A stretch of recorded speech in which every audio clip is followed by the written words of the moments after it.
Assalomu alaykum yurtdoshlar. Bugun e'tiboringizga bor-yo'g'i 5 sotix yer maydoniga mo'ljallab chizilgan 2 qavatlik 10 ta xonadan iborat bo'lgan uy proyektini obzorini qilmoqchiman. Avvalo videomizni boshlashdan oldin sizlardan bittadan like va podpiska tugmalarini bosib qo'ysalaringiz juda ham xursand bo'lgan bo'lardim. Xo'sh, bir boshdan avvalo uyimizning uchastka razmerlariga keladigan bo'lsak, mana eniga 15 metr 40 santimetr va uzunasiga 32 metr 70 santimetr, shu holatiga 5 sotixdan sal ziyodroq yer maydonini o'z ichiga oladi. Xo'sh, ko'cha tomondan tushuntiradigan bo'lsak, mana bu darvozaxonamiz va mana bu kalitkamiz bo'lyapti. Bu yerda bitta mehmonxonani joylashtirganmiz va hovli tomondan qaraydigan bo'lsak, mana bu aytganimdek, bu yerda bitta garajimiz, mashinamizning usti ochiq bo'ladi. Mijozimizning talabiga binoan keyinchalik o'zim garaj qilishim mumkin deganligi uchun garaj qoldirmadik, shunchaki darvoza qoldirib ketganmiz. Xo'sh, bu tomondan qaraydigan bo'lsak, mana bu yerda bitta mehmonxonamiz, kiradigan qismimiz mana bu yerdan bo'ladi va shu yerning o'zida otaxon, onaxonlar uchun yotoqxona qoldirib ketganmiz. Yonida hovlimiz uchun umumiy sanuzeli bilan birga bo'lyapti. Bu bir qavatli qismimiz va shu qo'shilib borib 2 qavatli asosiy uyimizga qo'shilib ketadi. Asosiy uyimizni tushuntiradigan bo'lsak, mana bu yerda asosiy kiradigan eshigimiz va bu yerda mana yozib o'tiradigan ixchangina ayvonchamiz bo'lyapti. Va mana bu yerda podvalga tushadigan joyimiz. Uyimizning tagi polniy podval qilingan. Xo'sh, mana bu yerda mana umumiy o'tiradigan, oilaviy o'tiradigan kattagina holimiz bo'lyapti va mana bu yerda oshxonamiz. Oshxonada uydan ham kirsa bo'ladi, mana bu yerda ayvonga ham to'g'ri chiqib ketsa bo'ladi. Yuqorida ikkinchi qavatlarimizda mana bu ota-onalar uchun yotoqxonamiz, asosiy spalnimiz bo'lyapti va mana bu yerdan to'g'ri balkonga chiqadigan eshigimiz bo'ladi. Va mana bunimiz bitta bolalar xonasi bo'lyapti. Yonlaridan tushuntiradigan bo'lsak, mana xonalarimiz holniki, mana bu mehmonxonamiz va mana bu zinaxonamizni yoritib turadigan oynamiz bo'lyapti. Bu tomonlarda ham bitta yotoqxona, birinchi qavatimizda mana bu katta yotoqxonamiz, bu detskiy xonamiz bo'lyapti. O'rtada bitta sanuzeli bo'lyapti. Umumiy sanuzelimiz birinchi qavat uchun va uyimizga orqa tomondan ham kiradigan, mana podvalga kiradigan joy qoldirib ketilgan. Ikkinchi qavatni ko'radigan bo'lsak, mana bu yerda bitta yotoqxona, bu yerda bitta bolalar xonasi, o'rtada sanuzel bo'lyapti. Umumiy hisobda birinchi va ikkinchi qavatimizda 10 ta xona qo'shimcha yordamchi xonalardan iborat.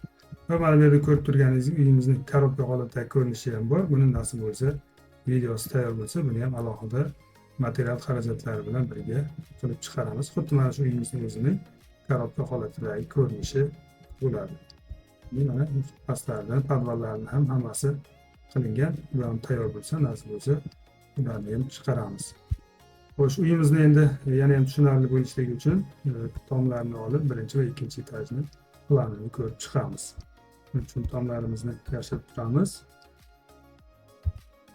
Xo'sh, mana umumiy birinchi qavatimizga keladigan bo'lsak, tepadan yuqoridan ko'rinishi, kimga kerak bo'lsa, skrinshot qilib olishlaringiz mumkin.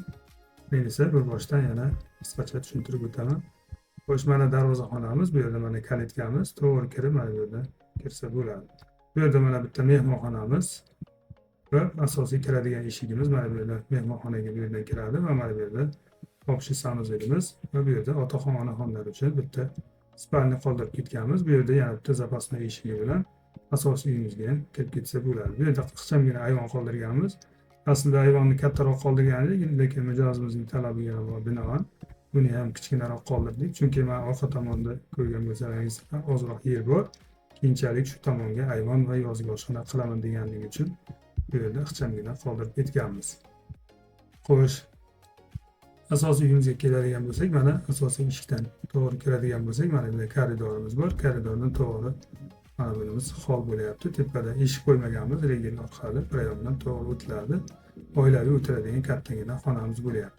Va shu yerning o'zida mana bu yerdan oshxonamizga o'tamiz. Oshxonamizdan ayvonga ham mana bu yerdan o'tsa bo'ladi. Oshxonamiz ham kattagina, ham ovqat pishiradigan, ham choy ichadigan xona bo'lyapti. Xo'sh, koridor bo'ylab to'g'ri ketadigan bo'lsak, общий sanuzelimiz mana birinchi qavatimiz uchun va chap tomonimizda bitta bolalar xonasi, aniqrog'i ota-onalar yotoqxonasi o'zining ichida sanuzeli bilan birga bo'lyapti. Bu tomonda ham xuddi shunday yoki yotoqxona ota-onalar uchun yoki bolalar xonasi ham qilsa bo'ladigan kattagina xonamiz bo'lyapti. Mana zinani yonidan to'g'ri kirib ketamiz va mana bu yerdan zinani tagidan uy ichidan ham podvalga kiradigan joyimiz qoldirib ketganmiz. Umumiy hisobda podvalimizga 3 ta tomondan ham kirsa bo'ladi. va bu yog'i mana zinadan to'g'ri ikkinchi qavatimizga chiqib ketamiz. Umumiy ko'rinishda mana shunday holatda bo'lyapti. Endi ikkinchi qavatini ko'rib chiqamiz. Ya'ni mana tomini olib ikkinchi qavat bu yoqdan ko'rsatsam yana ham tushunarli bo'lardi. Mana shunday holatda bo'lyapti. Xo'sh, mana zinaxonamizdan to'g'ri chiqadigan bo'lsak, chiqqanimizda mana bu yerda uzun koridor bo'lyapti va ketma-ket xonalar joylashgan bo'ladi. Mana bu yerda ham bitta xonamiz, ya'ni zinaning yonidan to'g'ri kiradigan bo'lsa yana bitta xonamiz va bu yerda umumiy sanuzelimiz bo'lyapti kattagina va buning yonida yana bitta yotoqxonamiz bo'lyapti. Orqa tomondan qaraganda mana bu yotoqxonaning ustidagi xonalar bo'lyapti. Va bu yerda bitta hovli qoldirib ketganmiz ikkinchi qavatimiz uchun. E'tibor bergan bo'lsangiz va bu tomonga qo'shni tomonga ham bitta deraza qoldirganmiz. Bu ham mijozimizning talabi. Oyna qo'yib bering, qo'shnidan o'zim ruxsatini olaman deganligi uchun oyna qoldirib ketganmiz. Bu oynani ko'rinmaydigan reflyorni oyna qilib qo'yiladi. Qo'shni tomondan ichkari ko'rinmaydi, ichkaridan qo'shni tomon ham ko'rinmaydi va umuman ochilmaydigan oyna bo'ladi. Shunchaki yorug'lik tushishligi uchun xuddi hammomlarning oynasiga o'xshagan oyna qo'yiladi. Xo'sh, koridorimiz to'g'ri hol bo'lyapti. Mana oilaviy o'tiradigan yerda televizor ko'rib yoki dam oladigan yoki ofischa sifatida foydalansa ham bo'ladigan xonamiz bo'lyapti. Va bu yerda mana bitta katta spalnyamiz bo'lyapti. Hovli tomonga qaragan derazasi bo'lyapti. Va bu yerda bitta bolalar xonasi mana bu yerda joylashgan bo'ladi. Ya'ni mana bu tom bo'lganligi uchun buni padakonligi sal balandroq bo'ladi. Va yon tomonga qaragan oynasi ham bo'ladi. Va oxirgisi koridorda mana to'g'ri chiqadigan bo'lsak, mana bu balkonimizga chiqamiz. Umumiy ko'rinishda mana shunday holatda bo'ladi.